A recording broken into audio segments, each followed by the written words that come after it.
비트코인은 인류가 찾았던 가장 이상적인 화폐다. 가볍고 안 썩고 대체 가능하고 분할이 가능하고 뭐 이런 속성이거든요. 희소해야 되고 다 갖추고 있잖아요, 비트코인.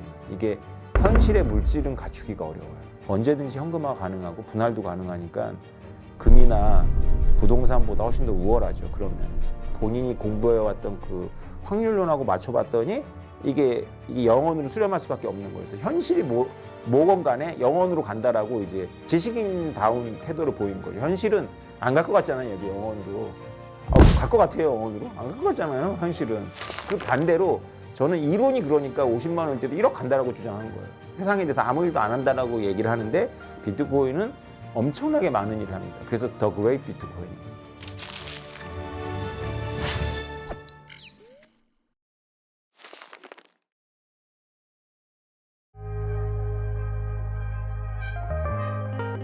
원래 비트코인의 속성이 아까도 말씀드렸죠, 디플레이션이 있었다고 얘기를 했잖아요. 그러니까 당연히 이제 원래 인플레이션이 발생하면은 사람들이 화폐를 갖고 있으면 안 되니까 부동산이나 이런 거에 투자를 하는 거거든요. 그래서 부동산이나 금이나 이렇게 디플레이션 속성이 있는 것들을 이제 투자를 하는 거죠. 근데 비트코인은 디플레이션 속성만 있는 것이 아니라 언제든지 현금화 가능하고 분할도 가능하니까 금이나 부동산보다 훨씬 더 우월하죠. 그런 면에서.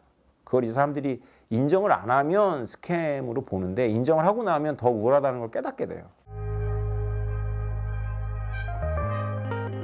근데 굳이 지금 우리나라 같이 이렇게 편리한 데서 비트코인으로 커피를 사야 될 이유도 없고 비트코인으로 뭐 할 필요는 없죠. 근데 만약에 우리가 아프리카 오지에 있다면 우리나라 같은 이런 금융 서비스가 안 되잖아요. 신용카드도 없으니까. 그런 데서는 비트코인을 쓸 수 있습니다. 폰에서 폰으로 가니까. 그러니까 그런 변화를 봐야죠. 그러니까 우리 한국이 전 세계에서 굉장히 수준이 높은 나라입니다. 특히 이 IT하고 금융은 굉장히 발달한 나라이기 때문에 우리를 기준으로 해서는 아무것도 안 보여요. 우리는 시내에 나가서 이렇게 여기 여의도에서 눈을 돌리면 눈에 보이는 은행만 한 7, 8개 될걸요. 근데 전 세계의 4분의 1의 인구가 평생 은행을 한 번도 이용 안 합니다. 지금은 진지한 사람들은 얼굴 드러내고 영원 될 거라고 말하는 사람은 거의 없어요. 유일하게 있는 분이 나심 탈레브거든요. 그분이 이제 소신껏 영원을 주장을 하죠. 그분의 논리는 너무 탁월하기 때문에 들여다볼 필요가 있어요. 그분의 논리만 알아도 비트코인 공부가 많이 됩니다. 그 얘기는 뭐냐면 그분이 틀렸는데 합리적으로 틀렸기 때문에 말이 되게 틀렸기 때문에 그분의 논리만 이해를 하면 비트코인을 이해하게 되는 거죠. 비트코인 스탠다드라는 책이 있어요. 달러는 왜 비트코인을 싫어하는가로 번역된 그 책의 서문까지 쓰면서 비트코인을 옹호하신 분인데 어느 순간에 본인이 고민을 하다가 본인이 공부해왔던 그 확률론하고 맞춰봤더니 이게 0원으로 수렴할 수밖에 없는 거예요. 그래서 현실이 뭐건 간에 0원으로 간다라고 이제 지식인다운 태도를 보인 거죠. 현실은 안 갈 것 같잖아요, 여기 0원으로. 갈 것 같아요, 0원으로? 안 갈 것 같잖아요, 현실은. 근데 이론이 그러니까 이제 주장하는 거죠. 그 반대로 저는 이론이 그러니까 50만 원일 때도 1억 간다라고 주장한 거예요. 저하고 나심 탈레브하고 논리가 사실 똑같습니다. 똑같은데 이게 이 한 끗 차이예요. 그 어떻게 해석하냐의 차이거든요. 그러니까 나심 탈레브로 안 가기 때문에 저처럼 50만 원일 때도 1억으로 간다라고 말할 수 있는 거예요. 현실이야 무관한 거예요. 이론의 세계이기 때문에.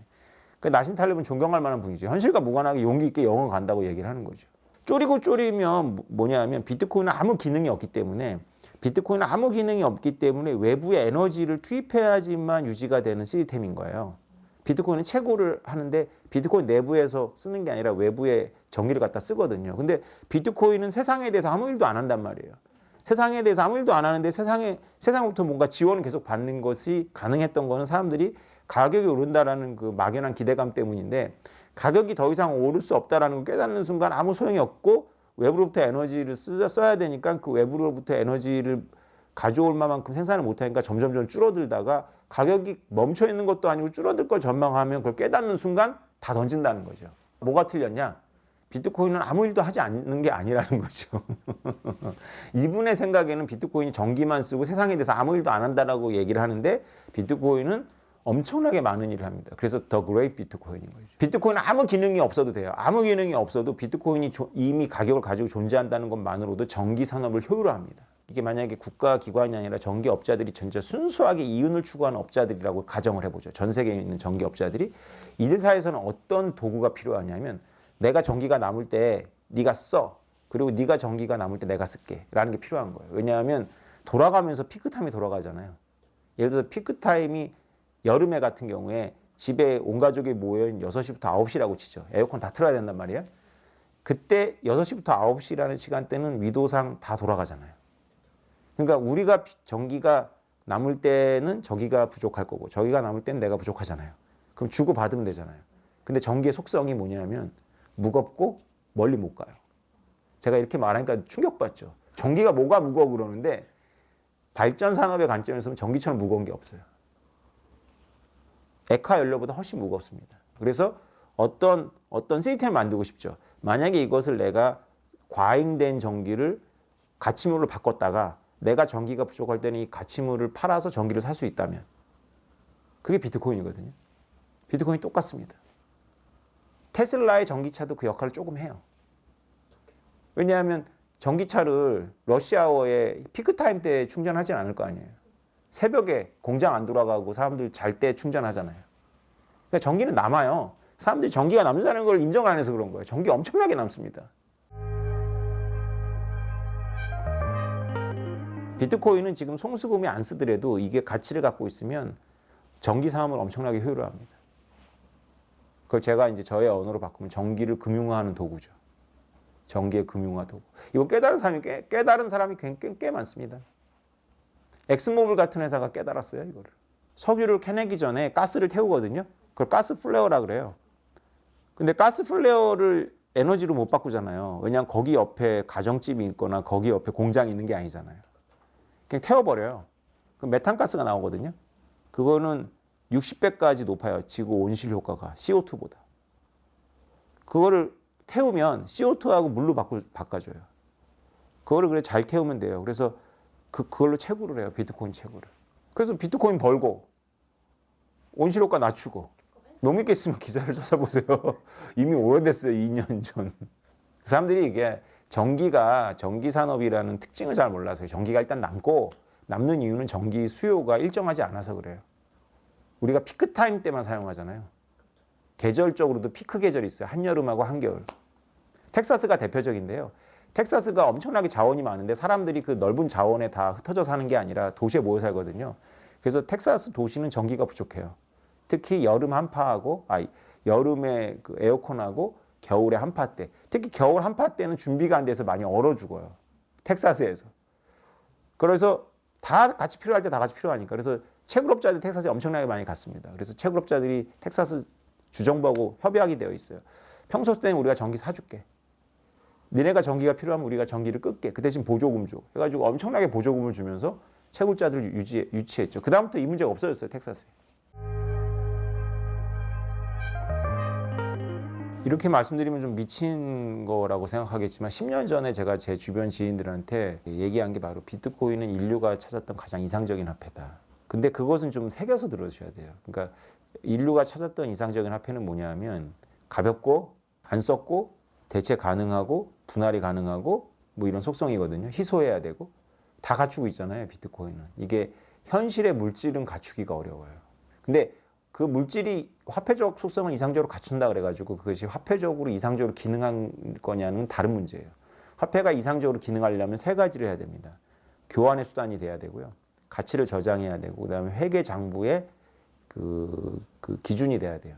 근데 비트코인은 아까도 말씀드렸지만 커피 이야기나 이런 것들을 사람들이 얘기할 때 거래 수단으로 쓰지 않지 않냐 이렇게 문제를 제기하죠. 가치의 저장이라는 면에서는 달러보다 우수한 건 맞잖아요. 그죠? 디플레이션 화폐니까. 또 하나는 이제 비트코인으로 우리가 세금을 낸다거나 비트코인으로 우리가 장부를 기록하지 않고 장부는 원화나 달러 기반으로 하잖아요. 그건 아무래도 우리가 비트코인으로 하게 되는 날을 기대하기 좀 어렵겠죠. 만약에 그런 날이 온다면 대혼란 이후에 리셋이 되면 그렇게 올 거니까 그건 바랄 건 아니겠죠. 저는 상상이 잘 안 돼요. 지금의 시스템으로 이렇게 쭉 가면서 그게 연속적으로 일어날 것 같지는 않고 만약에 이제 일어난다면 이제 지금의 시스템은 다 망하고 많은 사람들이 막 죽고 엄청난 절망 가운데 그럴 수는 있겠지만 그건 우리가 바랄 건 아니죠.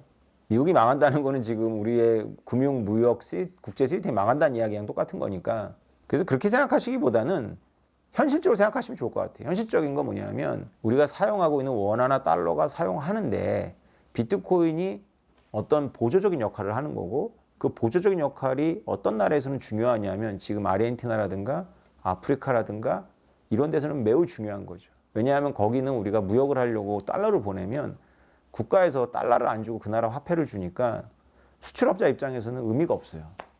쓰레기를 주는 거니까. 근데 비트코인이나 이더를 주면 정부를 바이패스할 수 있거든요. 그러면 그들도 글로벌 서플라이 체인에 올라올 수가 있는 거예요. 우리나라를 기준으로 보면 안 돼요. 우리나라 굉장히 괜찮은 나라입니다. 미국 괜찮죠. 일본 괜찮죠. 중국도 뭐 쏘쏘. 근데 그런 나라 몇 나라 빼놓고는 국가들이 국민에 대해서 엄청 약탈적이에요. 살아가지 못하게 만들어요. 돈을 뺏는 거죠. 외국한테 이렇게 용역비로다가 달러를 받으면 달러 안 주고 자기 나라 썩어버리는 자기 나라 화폐를 줍니다. 그리고 화폐 엄청나게 찍어내고. 본인이 필리핀에 산다고 생각해 보세요. 필리핀에 살고 있으면 대부분의 국민들이 신용카드를 안 갖습니다. 평생. 그러면 우리가 비트코인에서 좀 다르게 보이실 거예요.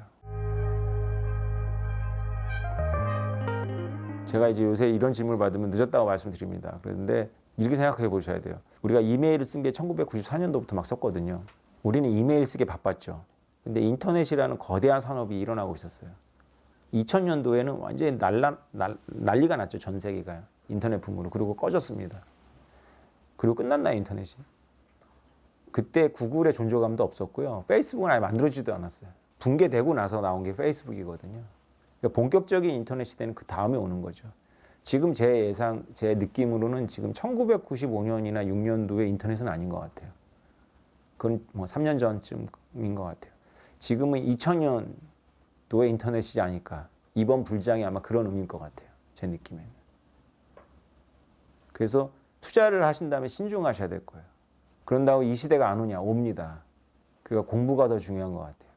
저 같으면 지금 할 것 같은데 그건 자신 없어요. 왜냐하면 책임질 수가 없으니까. 이제 임박했거든요. 근데 이렇게 사람들은 이제 대부분은 괜찮은데요. 이런 방송에서 조심해야 되는 게 뭐냐면 저도 이렇게 유튜브 채널을 운영해 보면 한 100명 중에 한 분은 좀 엉뚱한 짓을 하더라고요. 그러니까 본인이 상식에 어긋난 일을 해요. 왜냐면 돈이 없으면서 막 빚을 끌어다가 승부를 걸고 지고 나면 본인이 엉뚱한 짓을 한 건데 꼭 남 탓을 하죠. 굉장히 조심해야 됩니다. 그래서. 근데 그냥 본인들이 괜찮은 범주에 속한다. 도파민 중독자가 아니다라면 지금 시점을 좀 잘 보셔야 돼요. 지금 시점을.